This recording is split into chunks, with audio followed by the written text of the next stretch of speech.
and welcome to episode 6 of Popcorn and Prosecco, a full 30 minutes of nonstop movie talk. This week we're going to hit Muppets Most Wanted, the new amazing Spider-Man 2 trailer and footage, Rooney Mara's casting in Pan, and Divergent. I'm Perri Nemiroff, and here are my co-hosts, Angie and Kristy Puchko.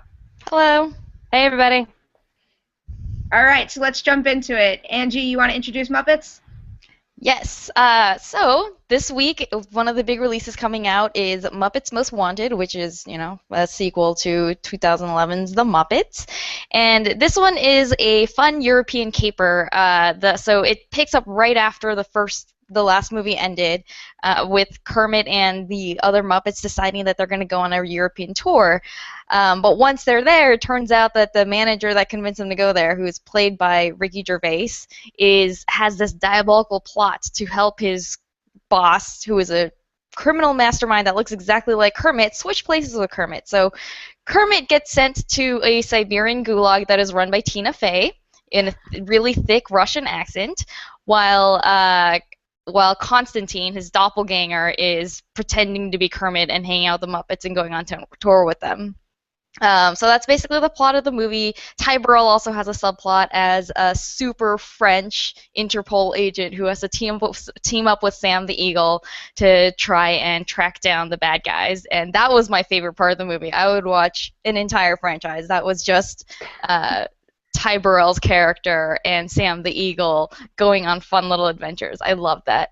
Otherwise, I thought the movie, it's fun. I don't think that it's must-see viewing like the last one was, and a lot of that is that it doesn't really have that much emotional depth.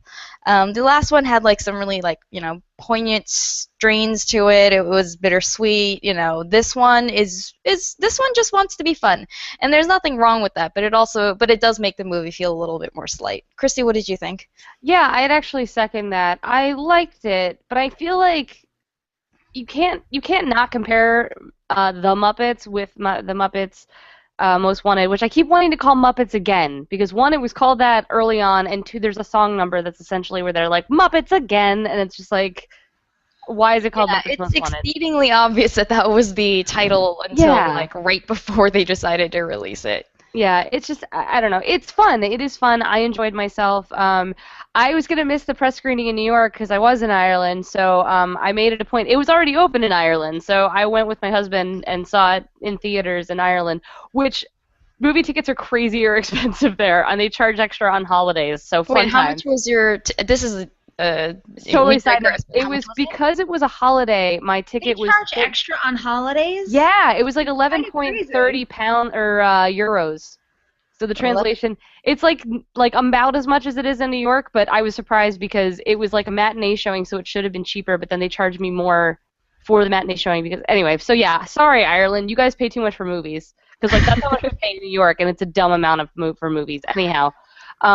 Otherwise, Ireland was beautiful, and I could go on and on, but I won't because that's obnoxious. So Ireland was great. But the movie, I had a lot of fun.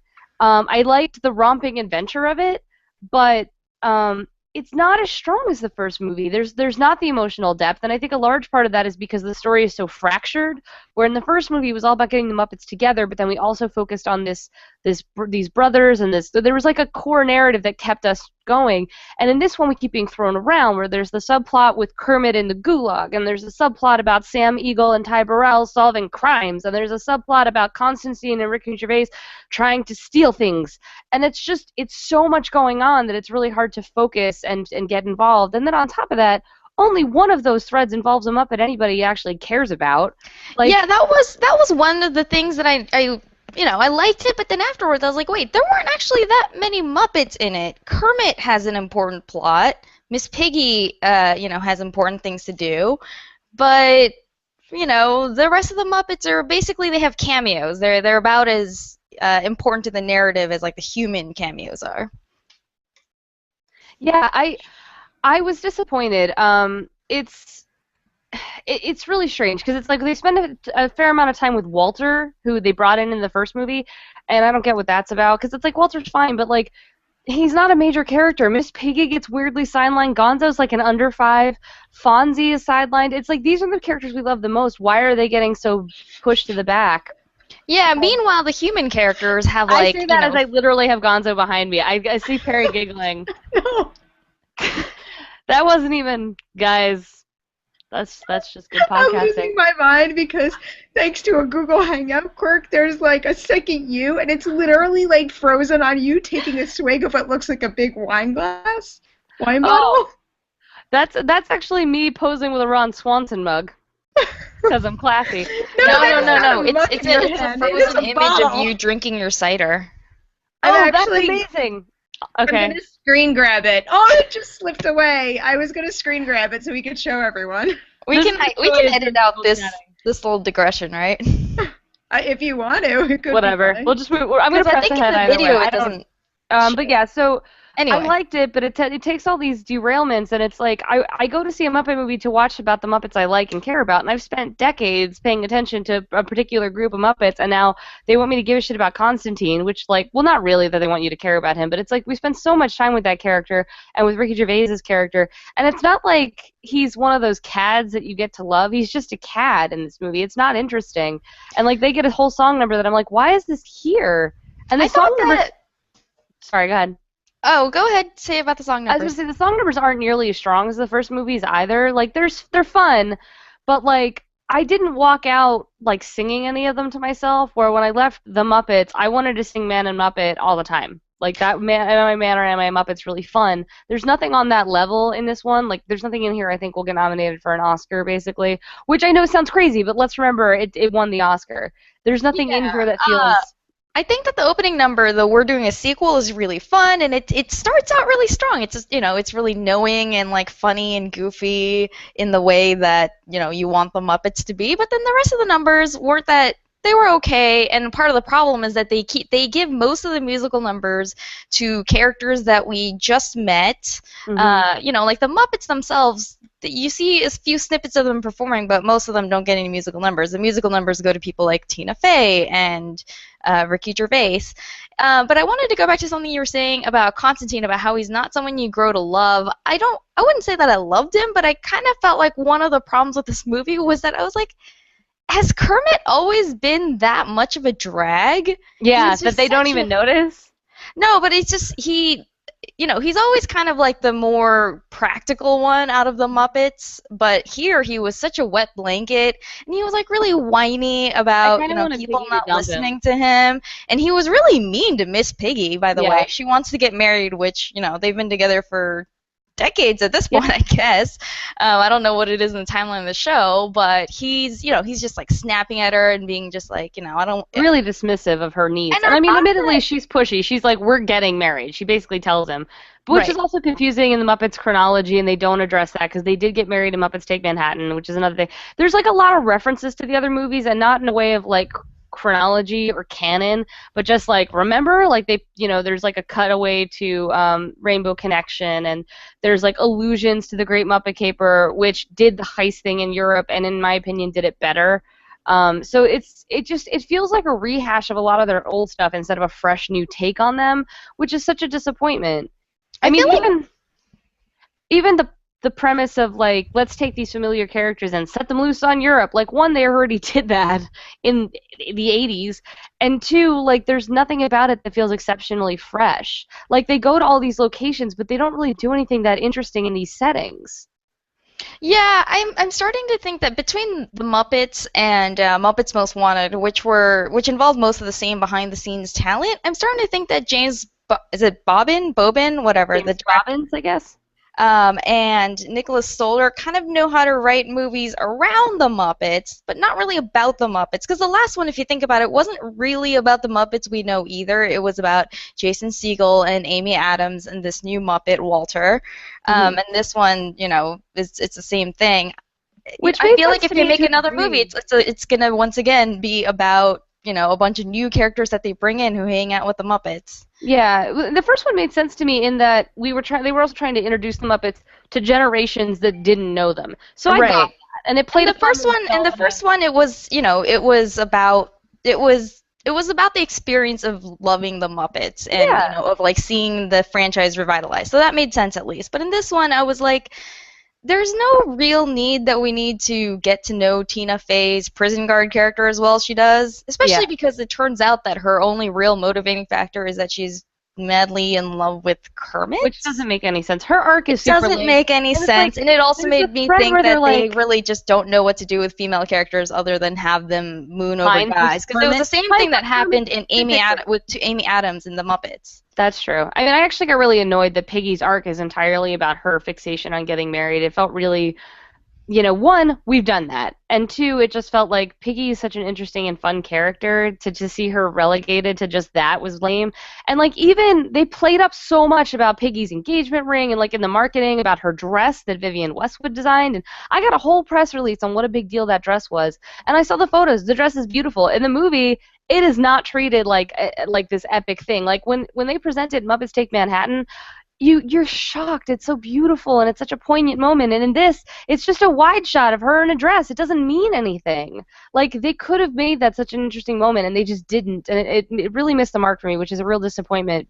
But I think it's fun. I don't think you need to see it in theaters. I think some of the cameos are great, but it was harsh watching Christoph Waltz in just a small cameo role when I kept thinking, but if you had been in Ty Burrell's role, it would have been so much more fun. I like Ty Burrell. I love Christoph Waltz. And of course, there's Tom Hiddleston. You guys know how I feel about that. Love that.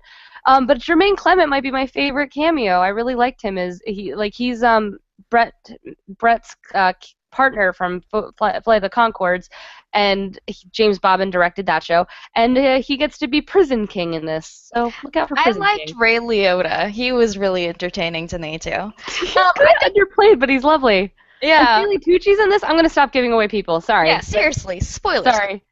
Well, yeah, sorry. Stanley Tucci, keep an eye out for it. Cameos to rattle off? There's a whole bunch, but I don't want to be a major spoiler. But the Stanley Tucci one, I was quite delighted because I had no idea. And it's I feel like it's not necessarily spoiling because I'm not telling you where to find him, but look for him because it's really quick. And it's so quick that even my husband, who totally knows who Stanley Tucci is, was like, who was that? It's somebody, because anybody who is talking in this movie is famous. There's no random person got pulled in from some online audition to read a line. Even one-line roles go to famous people. So that's pretty cool. Anyway, we should wrap up. I think, in conclusion, I pretty much agree with what you said. It's fun. I think especially it's a good movie for kids. I don't think that it's something you need to go out of your way to see, especially if you're an adult, and especially if you're an adult that really loves the Muppets, because there are better ways to get your fix, like watching some of the older movies on Netflix. Anyway, so, Perri, you want to take the next thing? Yeah, well, now I'm not that bummed about not seeing Muppets. I could wait until it comes on VOD.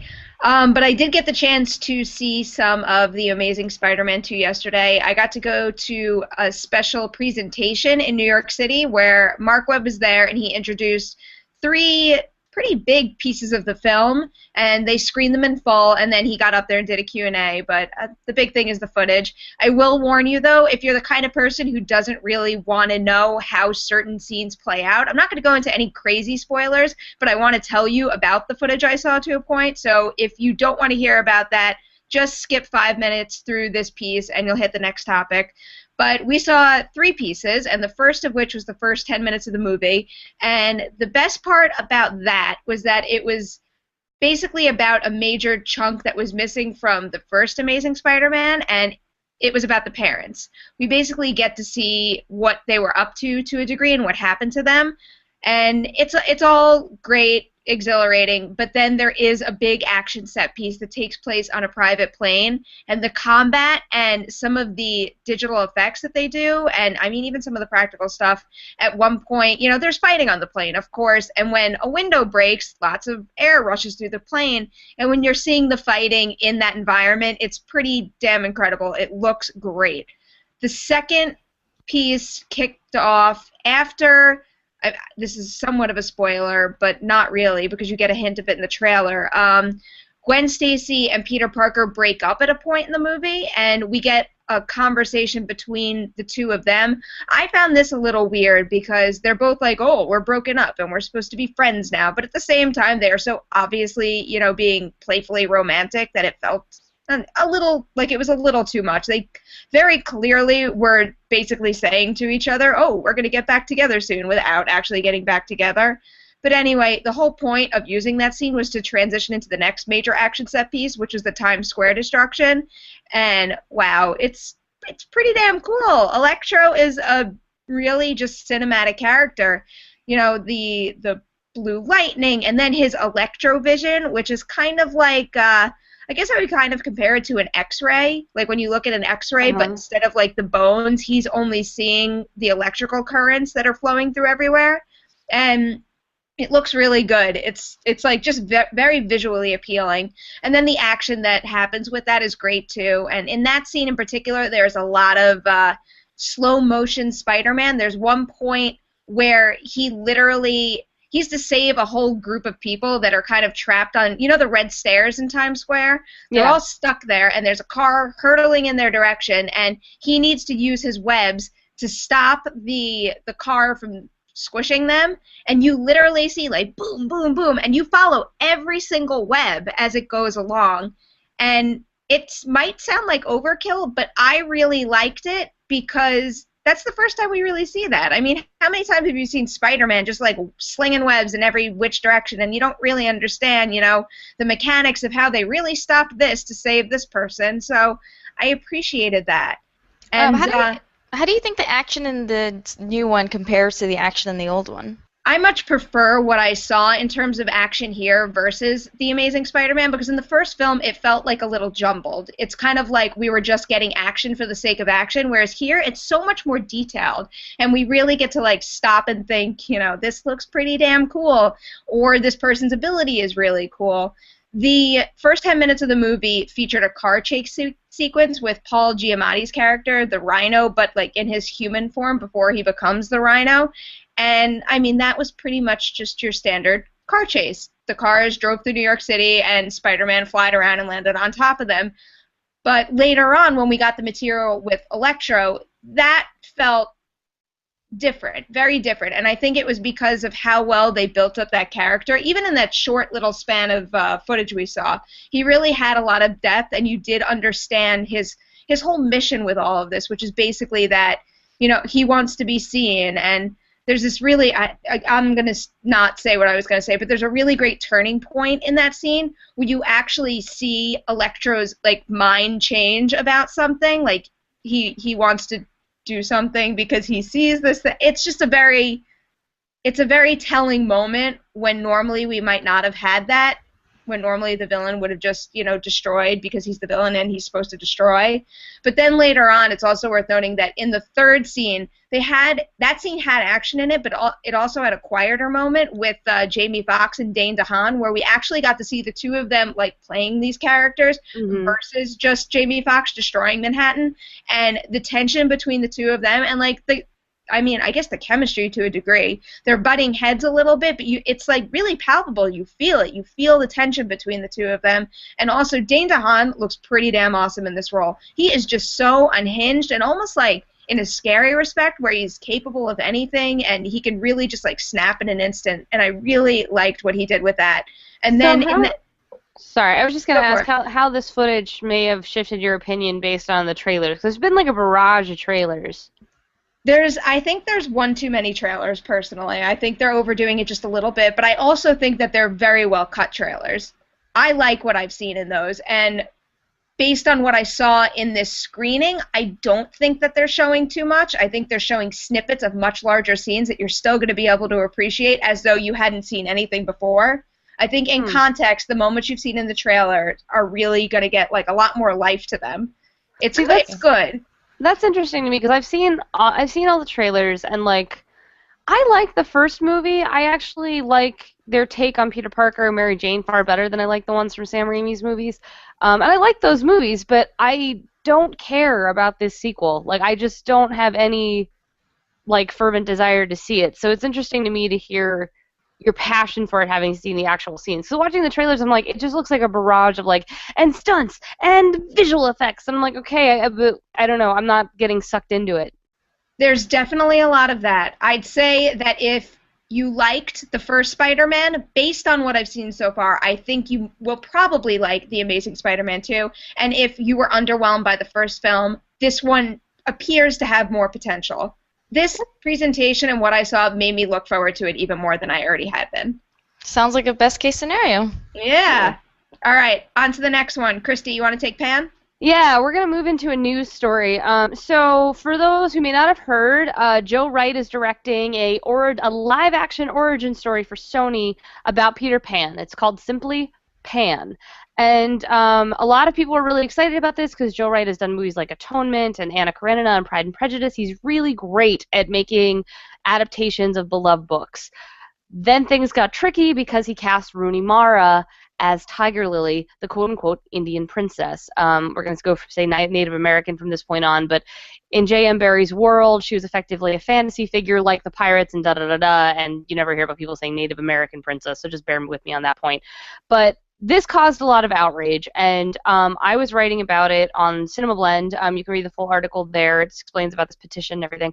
But there's been an online petition formed asking for Sony, or asking in general that people stop, you know what, I don't think it's actually Sony, so I'm apologies on that, but asking for studios to stop casting white actors in quote-unquote people of color roles. And some people in comments got very fired up and started pointing to the casting of Michael B. Jordan and saying, it works both ways. Here's the thing, it doesn't.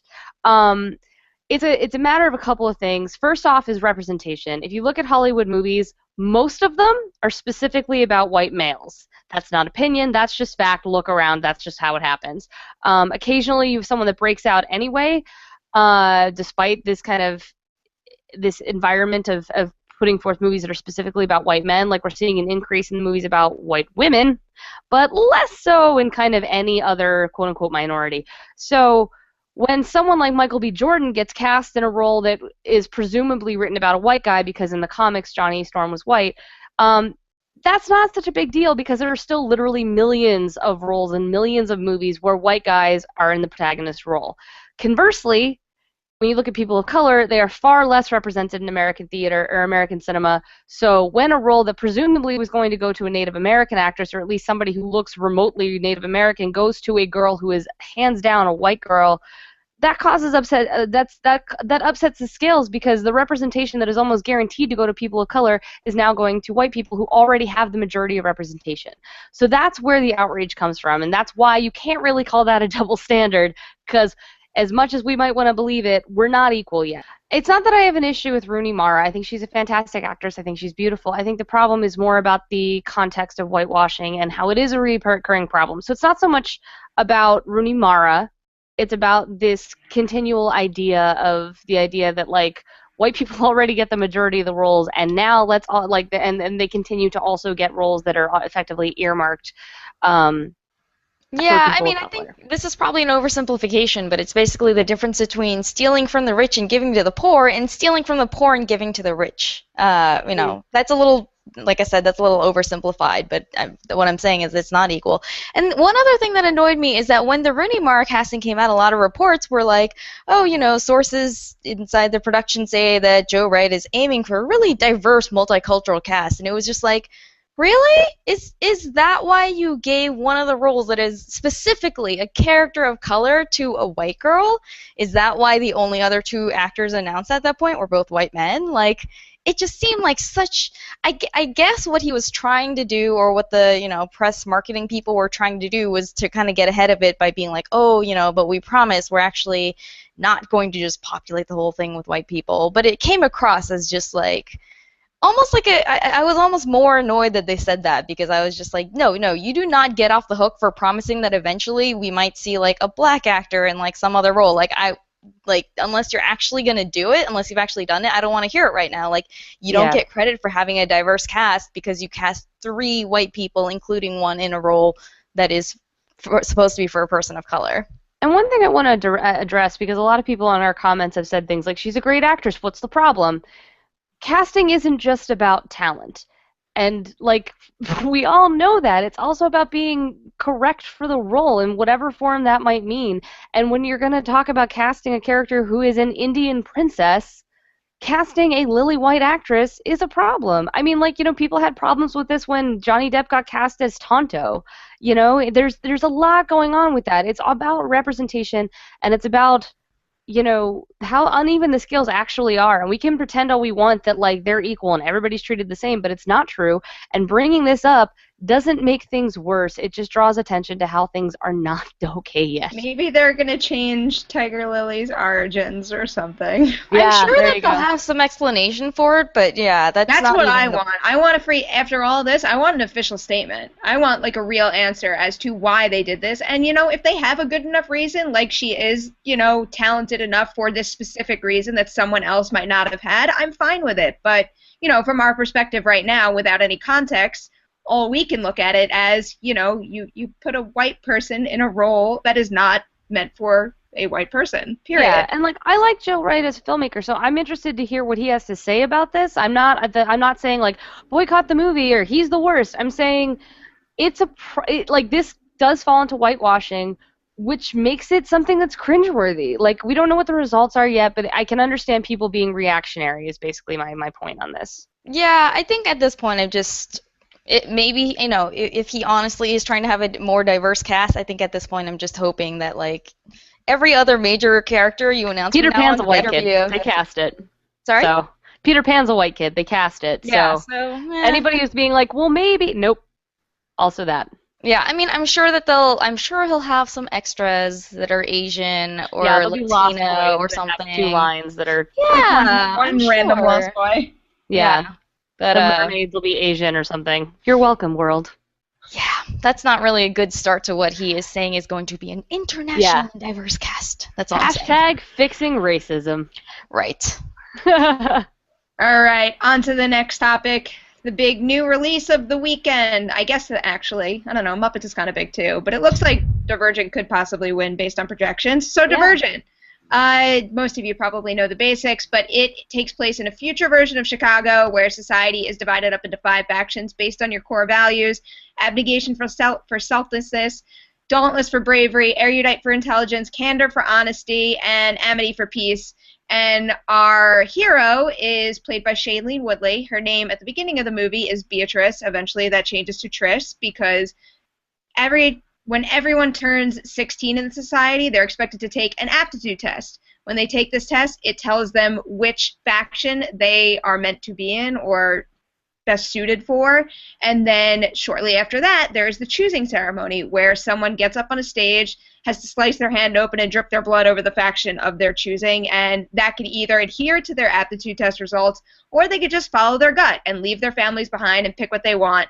And Beatrice decides to do just that. She leaves abnegation behind and she goes into Dauntless, and the large majority of the movie is about her trying to make it through Dauntless initiation, which is really tough, a lot of physical violence that she's got to, like, power through and become strong and a fighter and all that.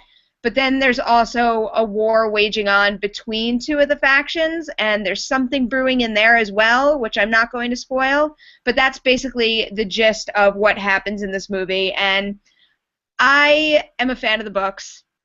I like them quite a bit, and I like the movie quite a bit. I know it is not doing too hot on the tomato meter right now, but I guess I'm in the minority because I've seen it twice before, and I really love it. And not only do I just love it, but, like, having watched it 2 times through, I'm having a hard time figuring out why people are trashing it so much. I really don't think it deserves that. I mean, everyone's been talking about Shailene Woodley. That's one thing that's kind of standard across the board at this point. She does make this movie. This wouldn't have been a good movie, I don't think, without her. But I found the production value to be through the roof. I thought all the set extensions looked incredible. The city looked great. The costumes were on point. The action was incredible. That stunt coordinator really has something. He needs to get more attention, Garrett Warren, because the fighting style in this is just so unique and so visceral and just like really, I mean, it's kind of off-putting, I guess, to a point when you see Shailene Woodley, who is, like, little and frail, going up against someone like Miles Teller, who really... I don't know, I kind of loved that. I mean, you know, she gets the crap beat out of her a few times, but it was just really interesting. I think, like you said, the hand-to-hand combat scenes are really well choreographed, and Shailene Woodley really takes them very well. So I enjoyed watching Shailene Woodley, you know, get beat up. I enjoyed watching her beat other people up. But overall, I'm one of the, I wouldn't say that I would trash it, but I'm one of the people who liked it a little bit less. So But what did you like it? Like, would you give it a positive review? I would probably be like right down the middle. Like not positive, not negative. It had some good qualities, it had some bad qualities. Like you said, one of the very, very good qualities is Shailene Woodley. She's really good. You know, she's someone that's just naturally compelling. Like you want to watch her, and you want to find out what happens to her, and because of that you care a lot about what happens to the character. One of the other major roles is her love interest / mentor. His name is Four, and he's played by Theo James, whom I will always think of as Mr. Pamuk from Downton Abbey, but apparently he does other things also. And he is also pretty good. He doesn't have as much to do, and his character is kind of like the standard, like, you know, brooding and intense, but secretly he's really passionate and kind types. But I think that he does as much as he can to bring a lot of feeling and personality into the role. Yeah, he was what I was worried about most. I got to go on a set visit for this last year, and I saw the scene where they come out of the pit after the capture the flag type thing, and it was that scene where it's literally just him talking to Shailene Woodley, and like my heart broke when I was watching that on set because he was so freaking wooden and lifeless, and she had so much going, and you could really just see the difference. But I guess now I just have to blame that on the fact that I saw that dialogue happen out of context, because in the movie he just nails this role. He is so perfect at it. I mean, he doesn't make as much of a connection with the viewer as Shailene Woodley does, but I don't necessarily think that was his purpose anyway. I kind of like the balance that he had with her, and, you know, he was kind of, you know, your typical hardcore instructor, I have no heart kind of thing. And then I did think he handled that transition well, where, like, slowly she chips away until, you know, then we're back on, you know, another side of that spectrum where we get the quintessential romance. Right. But one thing I didn't like, or I had many problems with this movie, and one of them is not really anyone in the movie's fault. It's that, to me, the entire premise, just from the outset, doesn't make any sense. And I don't know. I haven't read the other books. Maybe later on it's explained a little bit better or something. But to me, the entire idea that a society would be like, you know what's a brilliant idea? Dividing our entire population by personality. I don't get it. And then there's the fact that, I don't know, there's a lot of things that don't really make sense. Like, I know that, you know, Triss is a threat to the system because she's a divergent, meaning she can fit in more than one faction. But everyone's allowed to choose their own factions anyway, so I don't really understand why that's that much of an issue either. I don't know. I had a lot of questions. No, I have a question. Yeah, go ahead. Have you read the book? I read the first book. I haven't read the other two, although I've picked up some of the plot points from, like, Wikipedia and just from talking to people. And Perri, you read the book. That I have, all three. So the division on this is not from the... I was wondering if the division was like Vampire Academy, where, like, you had actually read the book, so you already had something going in where you were able to kind of fill in the gaps in the characterization. I'm actually able to pinpoint certain things in this movie that I know for a fact will not hit home for people that haven't read the book. And I actually did 2 reviews on this movie. I wrote one from the perspective of a critic, like completely unbiased. I know I love the book, but completely pushed that away. And then I wrote one from the fan perspective. And I'm positive on both ends of the spectrum, but there's certain things I can appreciate in one respect and certain that I can appreciate in another. And one issue with this movie, I think, as a fan of the book, is I don't think it treats some of the supporting characters as well as it should. I think a bunch of them are really underdeveloped, specifically Triss's friends in the initiation class. They're a big part of this book, especially this one. The one that bothers me the most is this one character, Al, who's played by Christian Madsen in the film, who I don't think is that good anyway. I think even if they, you know, boosted the amount of material, he might be a little too stiff to have actually nailed it anyway. But in the book, that character has so much depth to it.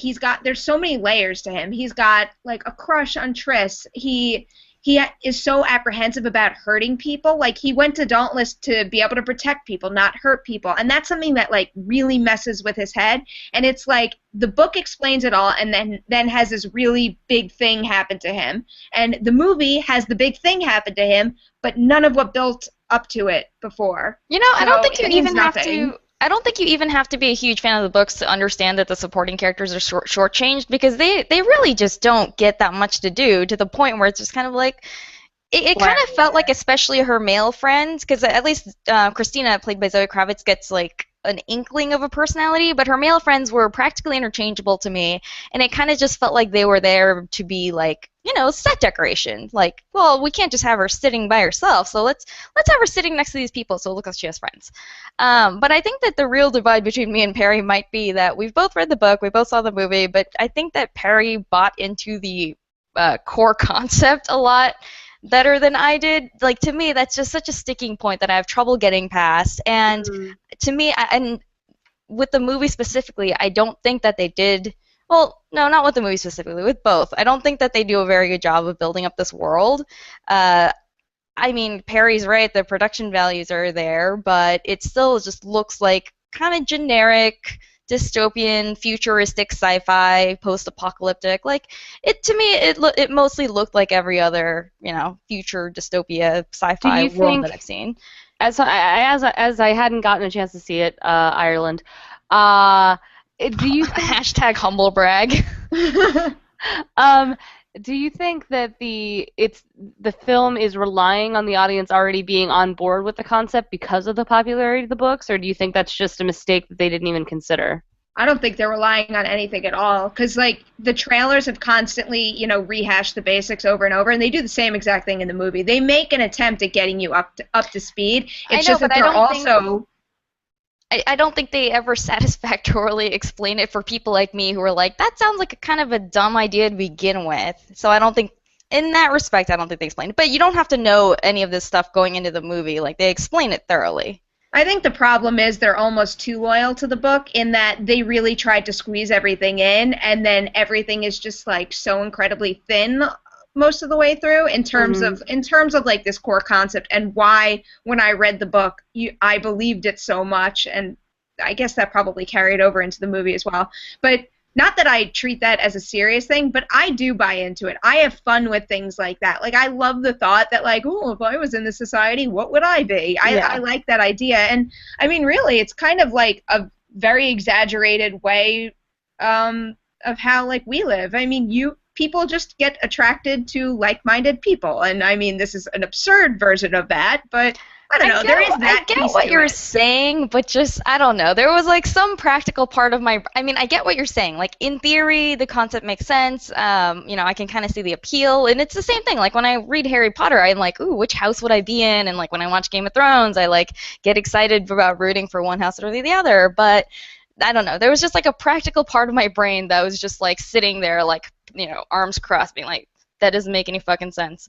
And if you had that issue with this movie, the whole movie is just like kind of dead, because that's what every plot point rides on. Right, but then I'm saying on top of that, I also just don't think that they did a good job of building up the world. Like, to me, it felt generic. It felt like they didn't really think things through. There's no real. Like, I was like, I don't really understand how this world works. I don't really understand what kind of city this is. Like, I don't understand what the social mores are, or like what's important to these people, and like those are things that whether or not you buy into the core concept, I think it's important that they build up those kinds of things, and I didn't see nearly as much of that as I would have liked. A lot of that was missing, admittedly. Like, I mean, they didn't even refer to that main building as the hub, which kind of already hints at what it is, and then you kind of end up wondering, well, if that building's there, what's around it? Like, the geography of it wasn't very well explained. And then also smaller details, like in the book, they go through, how many cars are on the street. Here, it would have been nice if they explained a little more, because then when you see Kate Winslet's car blow through the city and there's not a single other car, it's like, that's kind of silly looking. Things like that could have used a little more explaining. I think that if they had done a little bit better job of building up the world, this would have been a much better movie, even if I had trouble getting past some of the concepts, and especially because it has such good, such charismatic stars at the core. I think it's got a lot of potential, though, down the line. Even though the reviews are not too hot, I think it's still tracking very well, based on what I hear. And I'm thinking this thing is going to make between 50 and 60 million at least. That's going to get the green light on the sequel, and hopefully they can, take a cue from some of the reactions they're getting here and actually make the second better, which would be nice to see. Hey, they did it with Hunger Games. Like this one. Yeah, that's true. That's But actually a very good example. I'm still gonna recommend seeing this in theaters and in IMAX. I think the visuals are pretty damn stunning, and I was really taken by the whole scenario and not all the characters, some of the characters, and it's just a really thrilling experience. I got to see it when I saw it a second time. One of my favorite things about seeing a movie twice is when you're sitting through a movie and you have that feeling where you're always looking forward to the scene to come. And I definitely had that. I very much enjoyed it twice, so I would definitely recommend that you see it once. Angie, what about you?